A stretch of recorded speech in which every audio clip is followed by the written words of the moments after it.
Între noi nu mai poate fi ceva. Ți-ai bătut joc de dragostea mea. N-am să te mai las în viața mea. Păcat că te strigam cândva, iubirea mea.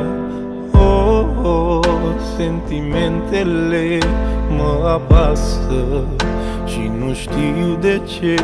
Poate că te-am iubit și n-ai meritat. Ai plecat și mi-ai lăsat inima praf.